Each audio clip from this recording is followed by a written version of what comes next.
La caravane en termine avec l'ouest de la Guyane. Cette 6e étape mène les coureurs de Saint-Laurent à Sinnamary, soit 147 km.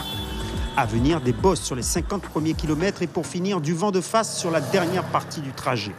Rullière s'attend à de nouvelles attaques car ses adversaires n'ont pas renoncé à le déshabiller. Dès le départ, les premières côtes donnent lieu à de belles empoignades pour certains avec le sourire.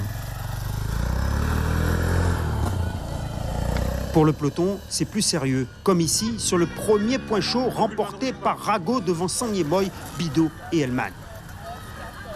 Derrière, c'est une multitude de tentatives plus ou moins durables. La première heure, malgré les bosses, est parcourue à 43,5 km/h.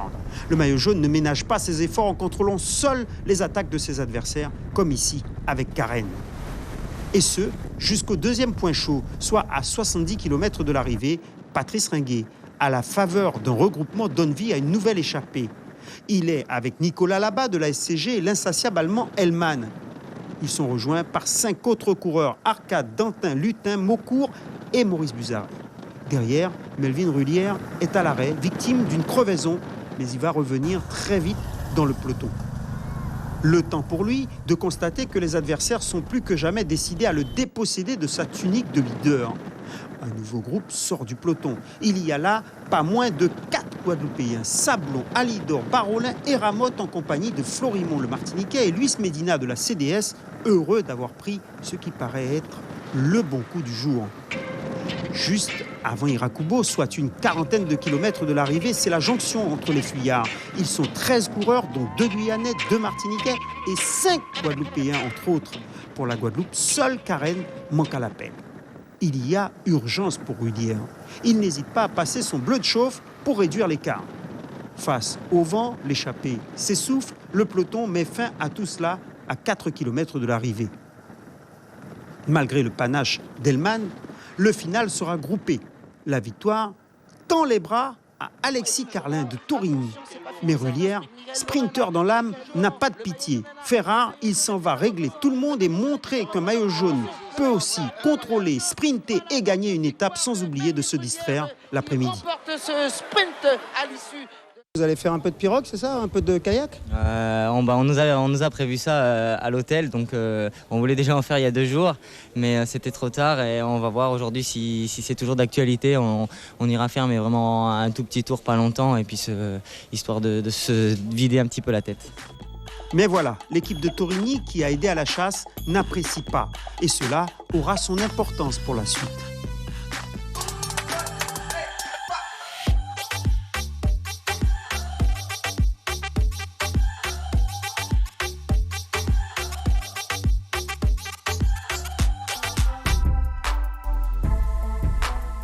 À Sinnamary, les coureurs repartent après 24 heures de repos bien mérité. Il est 14 heures, il fait une chaleur étouffante. Chacun se protège comme il peut. Cette étape s'annonce compliquée avec du vent de face et un circuit dans la ville de Kourou. Bido a inscrit sur son cadre les numéros et l'écart avec les premiers du classement général à surveiller.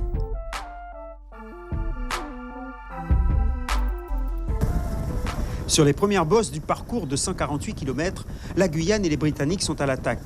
Dès le 16e kilomètre, ils sont 12 à se faire la belle. Il y a là Teddy et Patrice Ringuet, Dantin et Souza Rodriguez, tous de la Guyane. Comme souvent, depuis le départ, l'Allemand Elman, accompagné de son compatriote Peschke, est présent.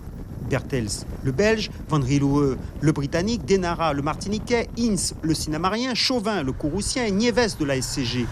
Patrice Ringuet, avec 3 minutes 43 de retard sur Rullière, est le plus dangereux. Il y a une bonne marge pour le centre-nord. Mais voilà, devant, les Guyanais alliés aux Allemands ne se posent pas de questions. Au kilomètre 40, l'écart est de 2 minutes 18, juste perturbé par une crevaison pour Elman.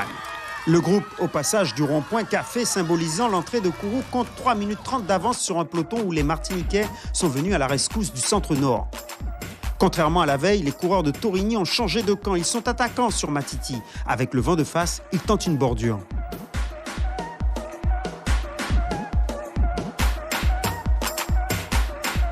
La Martinique et le centre-nord ne se laissent pas surprendre. Seule conséquence, l'écart avec les fuyards est descendu à 40 secondes.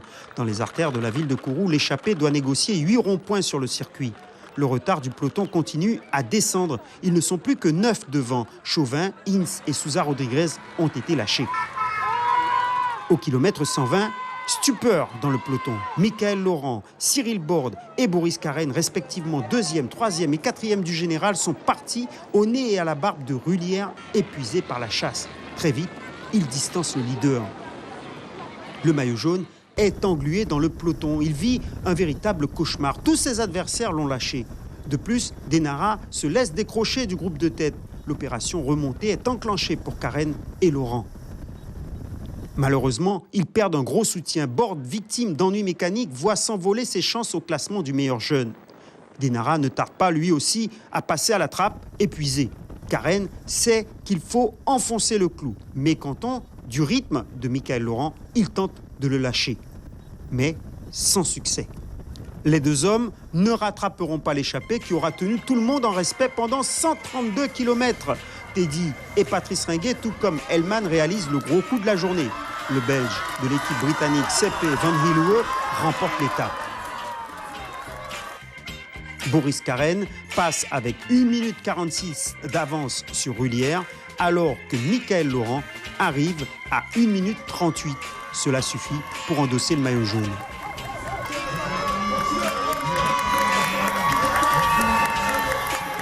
C'est le bon moment. Maintenant, l'étape de demain, je pense que ce sera très rapide.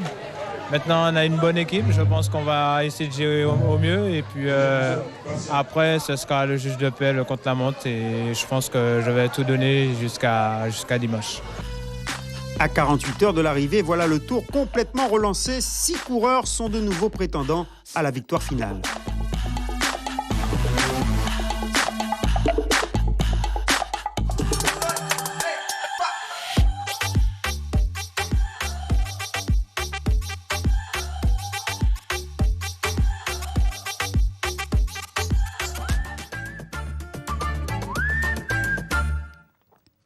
À Kourou, au centre spatial guyanais, le départ du premier tronçon de la 8e étape ouvre une journée dense pour le peloton, à commencer par 114 km en direction de Rémire. Michael Laurent et tous les leaders aimeraient posséder la puissance d'Ariane pour conquérir le Graal. Lui, il n'en a pas le gabarit, mais de la puissance, il en a. Thierry Sangyemoy assoit un peu plus son maillot rouge en devançant Bidot lors du premier point chaud. Après les traditionnelles escarmouches de début d'étape, le bon coup prend forme au kilomètre 31. Les Allemands, à l'image des Martiniquais, des Guadeloupéens ou des Guyanais, les jours précédents, lancent une grosse offensive.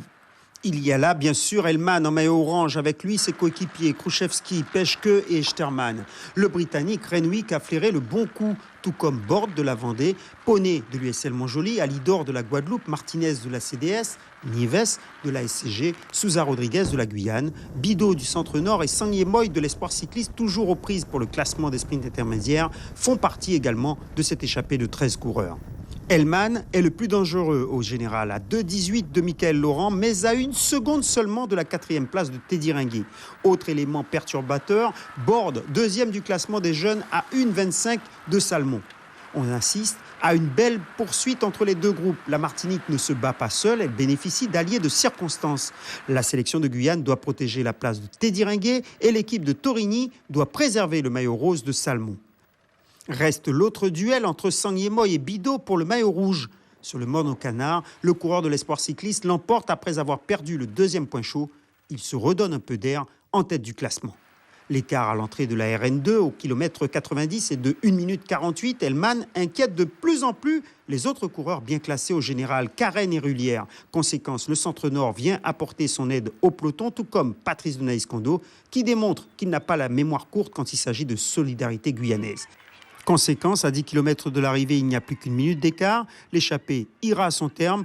La tentative de sortie de Sousa Rodriguez sera vaine, laissant la porte ouverte à un beau sprint réglé une fois de plus par Thierry Sangyemoy devant Bidot et Poney.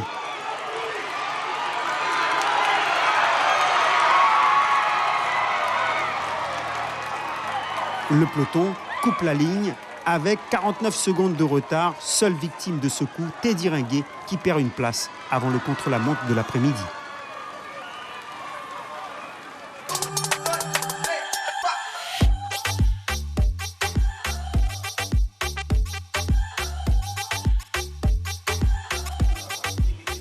Le chrono de 10 km avec du vent de dos et des petites bosses est exigeant, surtout en cette fin de tour. Comme attendu, Boris Karen domine tout le monde à plus de 48,7 km/h de moyenne.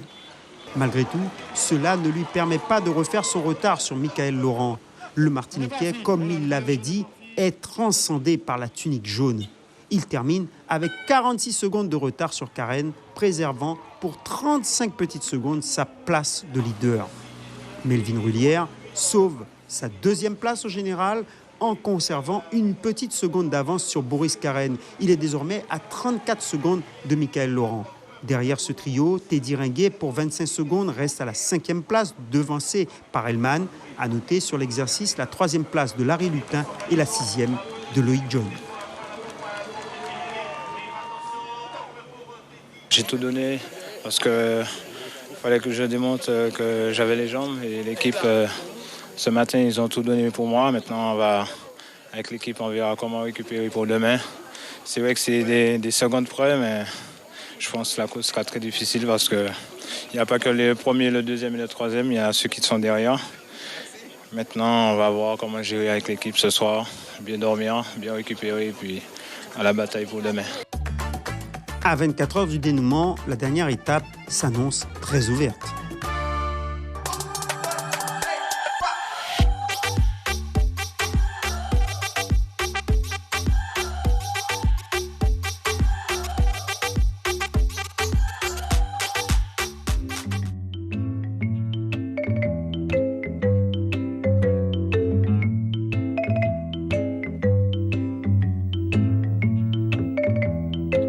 Dernier jour de course, une étape composée de 2 circuits, le tout sur 147 km. Boris Karen et les Guadeloupéens visent le maillot jaune de Laurent, tout comme Rullière en maillot vert. La fête promet d'être belle. À peine parti que le peloton est étiré comme un élastique. Le tout est de savoir combien de temps résistera-t-il. Le premier point chaud confirme que Terry Sangyemoy sera le plus rapide du peloton. La Martinique est vigilante en tête de course. Sur le circuit, entre Montjoly, Cayenne et Matoury, le public est venu nombreux. Il est enthousiaste quand il découvre en tête Apensa de la sélection de Guyane, en compagnie de l'Allemand Vollmerg, Dego de Torigny, Van de Miroup de la Belgique et Martinez de la CDS. Ils sont rejoints au kilomètre 37 par Maurice Buzarret du VCG, Voss de la Vendée et Marc-André Buzarret de l'USL Montjoly. Ce groupe ne va jamais parvenir à atteindre plus d'1 minute d'avance. Derrière eux, les Martiniquais impriment un tempo élevé afin de décourager les éventuelles tentatives de sortie. Malgré cela, Sablon le Guadeloupéen ose, mais sans succès. Derrière, le Centre-Nord et la Martinique veillent au grain. Le peloton est de nouveau groupé à 50 km de l'arrivée. James Grainville de la Guyane trouve une faille. Il est imité par Dantin, son coéquipier. Patrice Naïs-Kondo du VCG, mais également Caristan du VCK et Barolin de la Guadeloupe. Ces garçons vont avoir jusqu'à 1 minute 34 d'avance à la sortie du premier circuit. Derrière, Teddy Ringuet tente de rejoindre ses coéquipiers, envoyés en tête en point d'appui. Mais ses adversaires ont flairé le coup et coupent court à ses projets. À 25 km de l'arrivée, lors du premier passage sur la ligne, la Guadeloupe reprend la stratégie à son compte en envoyant Sablon et Alidor en éclaireur, en attendant une éventuelle attaque de Karen. Mais voilà, derrière l'échappée et les intercalés, c'est Rullière qui tente de surprendre tout le monde. Son coup de chaîne est puissant. Teddy Ringuet a réagi, le peloton également. Boris Karen se dit que c'est le bon moment pour contrer. Michael Laurent, en personne, va le rappeler à son bon souvenir. Ces attaques réduisent les chances de succès de l'échappée, qui a perdu des éléments. Dans le dernier tour de circuit, soit à moins de 8 km de l'arrivée, Boris Karen place une nouvelle mine. Elle est impressionnante, mais sans plus de succès. Michael Laurent n'aura pas volé son maillot jaune. 5 hommes profitent alors d'une petite accalmie pour sortir. Il y a Bidot et Ilongo du Centre-Nord, Bilos de la Belgique, Buzarret du VCG, Renwick et Daly, les Britanniques. Ils se disputent la victoire d'étape. Bram Daly enlève le sprint devant Buzarret et Bilos. Le peloton est à 8 secondes. Michael Laurent peut souffler. Il a remporté le Tour de Guyane grâce à une équipe soudée. C'est une victoire martiniquaise. C'est une victoire de potes, d'Émile, d'Hervé, parce qu'on a fait pratiquement toute notre carrière de vélo ensemble. On a été des adversaires, mais des compatriotes en sélection. Et on a voulu terminer avec un grand Tour de Guyane. L'année dernière, on rate de peu avec la place de 2 et 3. Mais cette année, on revient en force pour gagner. Et moi, j'étais motivé. J'ai joué le jeu, je me suis caché au mieux, attendre les bons moments. Et aujourd'hui, ça termine avec l'expérience et une belle victoire martiniquaise. L'histoire retiendra que le Martiniquais Michael Laurent inscrit pour la 3e fois son nom au palmarès du Tour de Guyane. À 37 ans, il précède Melvin Rullière du Centre-Nord et Boris Carène de la Guadeloupe. Le premier Guyanais est Teddy Ringuet, 5e. Il devance respectivement son frère Patrice et Loïc John de l'Espoir cycliste. Rullière repart avec le maillot vert du classement au point.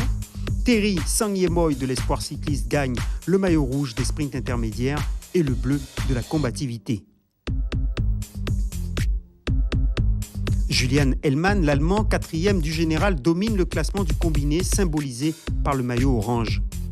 Grégoire Salmon de l'ES Torigny est le meilleur jeune du Tour 2017 et la Guadeloupe, la meilleure équipe devant la Guyane et la Martinique. Ce tour demeurera, à n'en pas douter, l'un des plus disputés de la dernière décennie.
Suivez l'info sur Guyane la Première.